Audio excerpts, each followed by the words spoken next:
Hello, hello, hello, ladies and gentlemen. It's been a kind of fast offseason. I thought it was going to be a lot longer, but for you guys that don't know who I am, my name is Shook. I make NBA DFS content, NFL content, all that good stuff. I'll have it on a subreddit link down below where you can ask me questions leading up to lock about the slate, or if you just want to shoot the shit, I'll have that down below. If you ever need to get a hold of me privately, you can get a hold of me on X right here.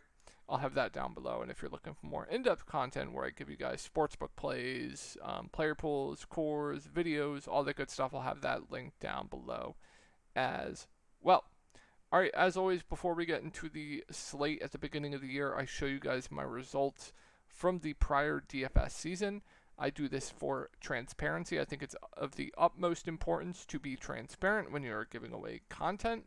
Nobody does this. I don't know anyone who does this personally, besides like maybe one person. But last year, 18.8% ROI in NBA, and my career updated ROI is 17.4% ROI. So with that all done and out of the way, we have a 2-game slate here.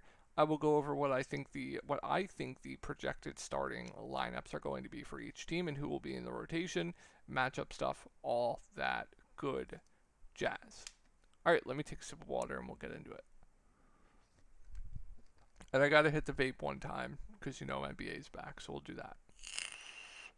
All right, Houston. Tough schematic matchup pretty much for everyone here. Sengun, gonna have to deal with Isaiah Hartenstein, Chet Holmgren, Kevin Durant. Does help that J-Dub's out, but still tough, right? OKC has a plethora of good defenders here, so pretty much tough spots for everyone. I think Jabari Smith is probably in the best spot of all of them. Like OKC's weakness last year was 3-point shooting, so like guys that can shoot threes are probably in the better spots. So yeah, let's do it. Kevin Durant up at the top, 9.7K. I think Luka Doncic is probably my favorite spin up, followed by SGA, followed by Steph. KD is probably a coin flip to me. But a fine play.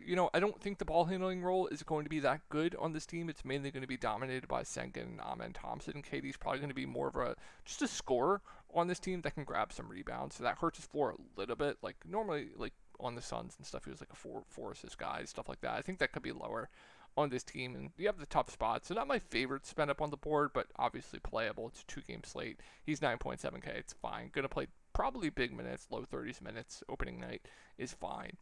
Sengun, I do prefer to Kevin Durant. Once again, it is going to be a pretty tough spot for him, but the ball handling role just with no Fred VanVleet for Amon and Sengun is just going to be absolutely elite. Like I think he's probably going to average like 5 to 6 assists with no Fred VanVleet. Obviously, his double upside every single night. I would say even some nights he could get a triple double. So I prefer Sengun to Kevin Durant. That might be a contrarian take. We'll see. And if ownership's lower, I'm definitely going to prefer him to Kevin Durant. They're not my favorite spin ups on the slate. Like I'm probably going to prioritize Luka, right, or SGA. But I think Sengun's a pretty good low contrarian option play if you want to go there. Amen Thompson, 7.9K. Obviously, the role is going to be great with no Fred VanVleet, a guy that can rebound a ton, a guy that has double upside every single night. Once again, triple double upside every single night. Going to get you double-digit points. Once again, tough spot for him. If he is going to be giga chalk on this slate, which everyone's going to be chalk, it's a 2-game slate. I think you could get away from, like, I think there's price adjusted plays that I do prefer to Amen Thompson. I think my favorite play in Houston's probably going to be Sengun, but I'm not going to hate you if you want to play Amen. I think all three of the guys up at top are going to be good plays, depending on what their ownership is going to be. Jabari Smith's going to be in the starting lineup. I really like Jabari. He can shoot threes. I think his role, even though Kevin Durant's on this team, you could argue his usage is going to go down. I think, sure, you can make that argument, but I think his minutes are going to be a lot safer this year. Like, I think he's probably going to play 30-ish minutes every single night, 5.2K. So, yeah, I'm definitely into Jabari. I think he's really good value. Like him quite a bit. And I think Tari's probably going to get that, like, low 20s minutes areas, which makes him firmly in play. Going to be a high usage, energy guy off of the bench that can stuff his stat sheet. So I don't mind him either. But I do prefer Jabari in a back. And we'll have to see what they do with the starting lineup. But right now, I am projecting Reed Shepard to come off the bench and Steven Adams to start, along with Isaiah Hartenstein and Chet Holmgren on the other side of this game. We know that Ime loves that double big lineup, so that is what I am projecting for right now. So with Reed Shepard coming off the bench, he's still going to have a really good role minutes-wise, whether he starts or comes off the bench. I would honestly prefer him to be coming off the bench so he's not playing alongside all 5 of the starters. I think that would be a lot better for him. We'll see what his ownership is going to come in at. I don't have projections right now, but I do think he is a pretty good value. Like, depending on who he's playing with off the bench, he's not going to be like giga high usage like when he has the team to himself and he's scoring 30 plus points a night. He's still going to be solid point per minute. So I do like some Reed Shepard there. And I think Steven Adams is pretty good too. Like him quite a bit for value. I think regardless if he starts, comes off the bench, probably going to play around 20 minutes. Solid point per minute guy for the price point. So sign me up there. Capella will be in the rotation, but I'd rather play Adams. Aaron Holiday will be in the rotation. I don't know if I'm going to go there. And you'll probably see some Okogie as well. But I think we just have better value, especially with J-Dub out on the Thunder. So starting lineup should be SGA, Chet Holmgren, Hartenstein, Lou Dort, and Casey Wallace would be my guess. But they could always go to Wiggins. They could always go to Caruso. But they just love Caruso off the bench. So I think it'll probably be Casey Wallace. Isaiah Joe is out as well as Kendrick Williams, but that doesn't really matter too much. All right, matchup stuff. SGA is in a tough spot. I mean, everyone pretty much in tough spots here. I think SGA is my second favorite spend up on the slate, followed by Luka Doncic, but that's also going to be the Fields. Like, everyone's going to play Luka Doncic, right? And everyone's going to like SGA as a secondary spend if you're not playing Luka for some reason. It might be hard to fit both, right? So yeah, SGA is great. The usage along without J-Dub is just astronomical. Has probably I haven't looked at this, but I want to say like top 3 usage rate. Could even be like the highest usage rate in the league when J-Dub's out. I don't know what it is with J-Dub in, but it's just astronomical. So SGA is great there. He's obviously going to stuff the stat sheet. So really like him, and I really like Chet Holmgren at 7.6K. I don't really know who's going to guard him out on the perimeter. Like you have Steven Adams and Sengun. I think is a good 3-point shooting spot for him. And obviously you guys know I'm a huge Chet fan anyway. I think the price point's just way too cheap with no J-Dub. So I really like Chet Holmgren. I like Hartenstein quite a bit as well at 5.4K. He was getting played off the court. But I think in this spot, going up against a team that's going to play double big quite a bit, I think his minutes are pretty secure in this spot. So I'm pretty high on Hartenstein. I think he's a really good value. And then you have this grouping of Casey Wallace, Aaron Wiggins, Alex Caruso here. If Casey starts, you can go there. Aaron Wiggins probably is the most upside if they like let him go for like 25 plus minutes. You never know what they're going to do with these 3 guys here. Like Caruso's probably going to play as like 15 to 20. I haven't done minutes specifically, but like there's games where Aaron Wiggins will play 5 minutes. There's games where he could push for 30 minutes, right? It's just up in the air. Aaron Wiggins definitely has the highest ceiling, but the minutes are way less secure than a guy like Casey Wallace. So I wish they were priced cheaper, but they're fine. And then, yeah, Lou Dort, I'm expecting to be extremely popular. He gets a pretty nice bump with no J-Dub. Really like him for value, but I think the field's going to agree with that. And you probably see some like J. Will, AJ, maybe like some Diang. I don't know. They always run deep rotations, especially earlier in the season. Moving on to the Warriors. So some things to note here. Al Horford, Steve Kerr said Al Horford, the plan for him is to play probably around 20 minutes a night.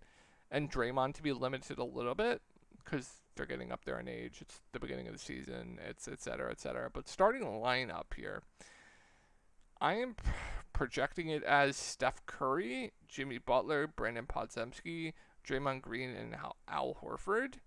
That is what I am projecting it as, but they could go another way.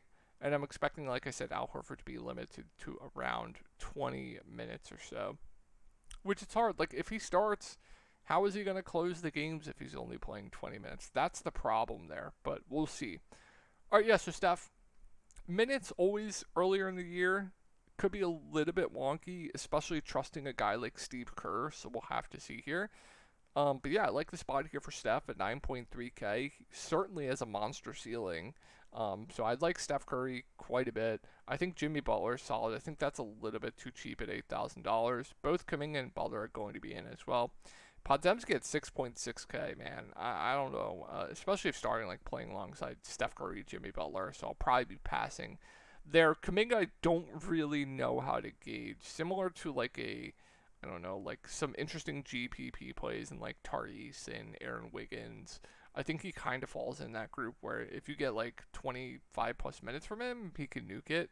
I once again wish he was a little bit cheaper, but he's fine. I'm not going to play Buddy Hield at that price point. Draymond Green, like I said with the quotes with Al Horford, a little bit worried about his minutes, but if you think he's going to play 30 minutes, that price point is just too cheap for him. So he would be one of the better point per dollar plays if you think he gets that run, but I did want to bring up those concerning quotes about Draymond and Al Horford's minutes as well. So that's going to be like an ownership thing for me and how I want to project these guys' minutes for. I can't get to Al Horford with that quote. If Steve Kerr's lying and he plays 25 to 30 minutes and he's somewhat chalky, I'll just die by it. It's whatever. I'm not going there. And yeah, you see the bigs, you see GP2, but I'm not going to get to anything else there. And then we get to probably my favorite team to target on the slate with no LeBron James here, and that is the Los Angeles Lakers. The starting lineup should be Luka Doncic, Austin Reeves, DeAndre Ayton, Rui Hachimura, and Gabe Vincent here. We don't have to talk too much about Luka Doncic. He's a piss nuke. Absolutely love him with no LeBron. He's phenomenal. Austin Reeves, absolutely love him with no LeBron. The price point, absolute joke. He should be an 8.5K player in my opinion. Role is really good. Like the entire ball handling duty is just gonna be Luka Doncic, Austin Reeves. Those two look phenomenal. I even like DeAndre Ayton. Now the quotes about him wanting to be better at defending and not be as aggressive on the offensive end, I don't know if I believe it. When you have Luka Doncic and the PNR pick and roll action, like you're gonna have to score points, right? So I really like the top three guys here: Luka Doncic, Austin Reeves, DeAndre Ayton. Like him a ton. I think Rui Hachimura at 5.6K. He's going to have to play a ton of minutes. No issue there. Marcus Smart's probably going to play decent minutes. If you want to go there, it's fine. It's like a pivot off Gabe Vincent. Sure, go for it. And then we get to Gabe Vincent, who should be the fifth starter here at 3.5K. Yeah, not going to be high usage sharing the court with Ayton, Austin Reeves, and Luka Doncic, but 3.5K starter on a two-game slate is always going to be a good play in my opinion. I am a little bit worried about the ownership, though, but a good value. And then you see like Vanderbilt, Knet, Jake LaRavia round out the rotation there. If you want to take darts in large field tournaments, go for it. All right, guys, that's going to do it for the first slate of the year. Hopefully you guys had a good off season, and I will talk to you in the next video.